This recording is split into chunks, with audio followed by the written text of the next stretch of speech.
बीवी के आपस के ताल्लुकात पर उनके ख़ानदान के दूसरे ताल्लुकात इतना ज़्यादा असरअंदाज होते हैं, इतना दखल अंदाज होते हैं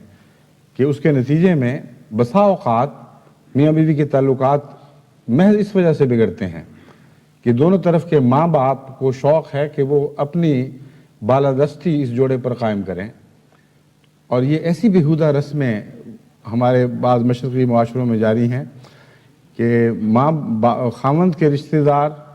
समझते हैं कि जब तक हम बीवी को खींच कर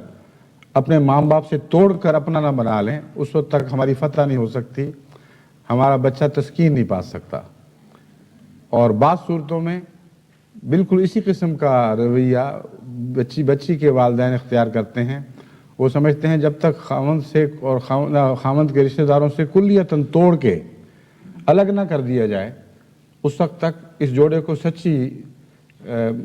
सच्चा चैन नसीब नहीं हो सकता, सच्ची सकीनत अता नहीं हो सकती।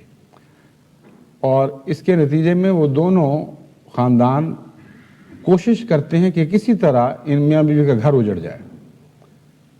और अक्सर उजड़ते हुए घरों में, अगर अक्सर नहीं तो एक बड़ी तादाद ऐसी है उजड़े हुए घरों की जिनमें माँ बाप का कसूर है, जो दोनों तरफ के माँ बाप हैं। लेकिन ज़्यादातर मैंने ये कसूर दुल्हा के माँ बाप में देखा है और निस्बतन कम बच्ची के माँ बाप में,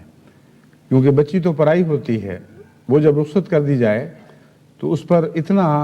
उसके ऊपर इतना असर और इख्तियार नहीं रहा करता, लेकिन बेटा तो अपना रहता है हमेशा। और अमूमन वो ममालिक जिनमें इक़्तिसादी लिहाज से पूरी अभी तरक्की नहीं हुई और मियाँ बीवी फ़ौरन अपना अलग घर बनाने की इस्तात नहीं रखते, तो वो बीवी बहरहाल अपने खामद के माहौल में उसकी माँ बाप के रहम करम पर, उसकी बहनों के रहम करम पर ज़िंदगी गुजार